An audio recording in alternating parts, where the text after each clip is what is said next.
یہ جو اسرائیل جو کچھ کر رہا ہے نا، اس کا اصل حل مجھے بھی پتا ہے مظاہروں میں نہیں ہے، اس کا اصل حل ہے جہاد۔ اس کا اصل حل کیا ہے؟ جہاد۔ تو پہلی جو ابھی تک تو ہم نے نا امیدی کی باتیں کی ہیں، مسلمان ممالک شکست کھا کے بیٹھ چکے ہیں، 3 بڑی جنگوں میں شکست ہو چکی ہے، اس کے بعد اب کسی مسلم کنٹری میں اسرائیل پر چڑھائی کی طاقت نہیں ہے، ان کو پتا ہے پیچھے امریکہ بیٹھا ہوا ہے۔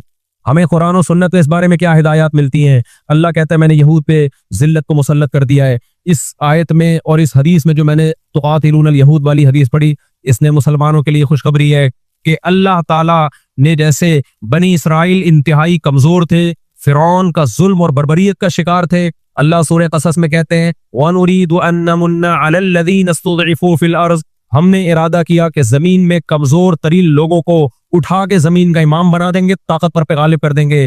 بہت دفعہ ایسا ہوا ہے، کم من فیۃ قلیلۃ غلبت فیۃ کثیرۃ باذن اللہ۔ اللہ کہتے ہیں دنیا کے نقشوں میں جو غالب ہوتا ہے، جس کی فتح اسباب کی دنیا میں یقینی ہوتی ہے، میں بہت تھوڑی سی جماعت کو طاقتور بنا کے دنیا کا امام بنا دیتا ہوں۔ ہمیں اللہ کی رحمت سے اور قرآن اور حدیث کی جو بشارتیں مل رہی ہیں اس سے پوری امید ہے انشاءاللہ یہ اسرائیل کی شکست پہ اور یہودیوں کی ہمیشہ کے لیے شکست پہ اس کا نتیجہ نکلے گا انشاءاللہ۔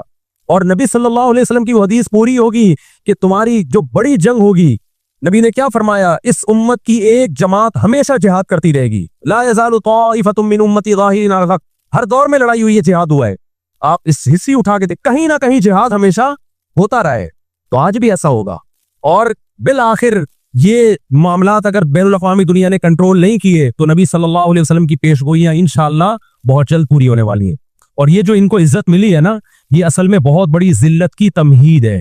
جب کسی کی بہت بڑی بےزتی کرنی ہوتی ہے تو اس کو پہلے بہت زیادہ عزت دینی پڑتی ہے۔ ایران میں بہت زیادہ یہودی ہیں، پتہ ہے آپ کو، اسرائیل کے بعد سب سے زیادہ یہودی ایران میں ہے، لیکن انہوں نے اپنا نام ایران میں یہود نہیں رجسٹرڈ کروایا، کلیمی رجسٹرڈ کروایا ہوا ہے موسیٰ کلیم اللہ کی نسبت سے۔ کیوں؟ ان کو پتا ہے کہ یہود کا لفظ دنیا میں کیا بن چکا ہے؟ گالی۔ شرم آئے گی کسی کو بتاتے ہوئے کہ میں یہودی ہوں، اس لیے ایران میں انہوں نے اپنے آپ کو رجسٹرڈ کس نام سے کروایا ہے؟ کلیمی کہتے ہیں ان کو۔ میں مانتا ہوں سارے یہودی ایسے نہیں ہوتے، میں نے پہلے وضاحت کر دی، ہمیں یہودیوں سے دشمنی نہیں ہے، کیونکہ قرآن جہاں یہودیوں کی برائی بیان کرتا ہے وہاں قرآن یہ بھی کہتا ہے لیسوا سواء، سارے ایک جیسے نہیں ہیں۔ قرآن اعتدال سے بات کرتا ہے، سارے ایک جیسے نہیں ہیں، لیکن جتنا شر اور فساد اس قوم میں ہے قرآن کہتا ہے کہ اتنا دنیا میں کسی اور قوم میں نہیں ہے۔ لَتَجِدَنَّ أَشَدَّ النَّاسِ عَدَاوَةً لِلَّذِينَ آمَنُوا الْيَهُودَ، اللہ کہتے ہیں تو مسلمانوں کا سب سے بڑا دشمن دنیا کی جتنی قومیں ہیں ان میں سب سے بڑا دشمن کس کو پاؤ گے؟ یہود کو پاؤ گے، اس کے بعد مشرکین کو پاؤ گے، اور اسلام کے سب سے زیادہ قریب تم کس کو پاؤ گے؟ نصارہ کو، عیسائیوں کو پاؤ گے۔ تو آپ صلی اللہ علیہ وسلم نے فرمایا کہ تقاتلون الیہود، تمہاری جنگ کس سے ہوگی؟ یہود سے ہوگی۔ دجال کس کا سپورٹر ہوگا؟ بولتے کیوں نہیں؟ ابھی تو دجال آیا نہیں ہے اور آپ نے بولنا چھوڑ دیا ہے، جب آئے گا تو پھر تو اچھوں کی بولتی بند ہو جائے گی۔ کس کا سپورٹر ہوگا وہ؟ ہاں، میں عرض کر رہا تھا کہ ہم جب قرآن پڑھتے تھے غُرِبَتْ عَلَيْهِمُ الذِّلَّةُ، قرآن کہتے ہیں ہم نے ذلت ان کے اوپر دے ماری ہے، ان فسادوں کی وجہ سے جو یہ کرتے رہے ہیں دنیا میں، ان فسادات کی وجہ سے۔ ہم جب پڑھتے تھے ہم کہتے تھے اے اللہ آج تو یہودی ذلیل نہیں ہے، اسرائیل کتنا پاورفل ہے کہ گچی کس کی پکڑی ہوئی ہے اس نے؟ امریکہ کی۔ ہندوستان کو گچی سے پکڑا ہوا ہے، تو آج تو بڑی عزت ہے۔ میں نے اپنے استاد سے یہ سوال پوچھا، انہوں نے بڑا معقول جواب دیا، اور یہ تفسیر کی کتابوں میں بھی لکھا ہے۔ دیکھیں آپ یہودیوں کی ہسٹری اٹھا کے دیکھیں نا، ہمیشہ کوئی نہ کوئی ایسا ان پر مسلط ہوا ہے جنہوں نے ان کی شرارتوں کا مزہ ان کو دنیا میں چکھایا ہے۔ قرآن سے بھی یہ بات ثابت ہے کہ ان کو ان کی شرارتوں کا مزہ، عذاب جو ہے وہ دنیا میں ملتا رہے گا۔ میں بار بار کہتا ہوں ہٹلر نے بھی ان کو عذاب دیا ہے، ہٹلر سے پہلے بھی اسلامی نہیں بلکہ دنیا کی تاریخ میں بہت سے ہٹلر گزر چکے ہیں جنہوں نے ان کی شرارتوں کی ان کو دنیا میں سزا دی ہے۔ ہم پھر بھی بتائیں ہم ہٹلر کے حامی نہیں ہیں جو ظلم اس نے کیا، لیکن وہ بھی ان کی شرارتوں سے بیزار تھا۔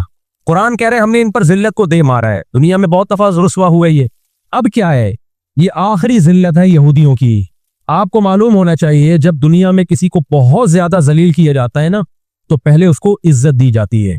کسی کے گلے میں آپ جوتوں کا ہار پہنا دو، یہ بھی ایک ذلت ہے۔ اور ایک طریقہ یہ 3 پیس سوٹ ٹائی میں آپ اس کو صدارت کی کرسی پہ بٹھائیں اور پھر آپ اس کو جوتوں کا ہار پہنا دیں۔ بتاؤ کون سی بڑی ذلت ہے؟ یہ دوسری ذلت پہلی ذلت سے بڑی ہے۔ پوری دنیا میں مار کھانے کے بعد نا اپنی شرارتوں کی وجہ سے آج اللہ نے ان کو تھوڑی سی حکومت دی ہے۔ ایک چھوٹا سا کنٹری، آپ اگر اسرائیل کو نقشے میں دیکھیں گے تو کراچی بھی بڑا ہے اسرائیل سے، اتنا چھوٹا ملک، اتنا چھوٹا ملک، اور تعداد بھی بہت تھوڑی ہے۔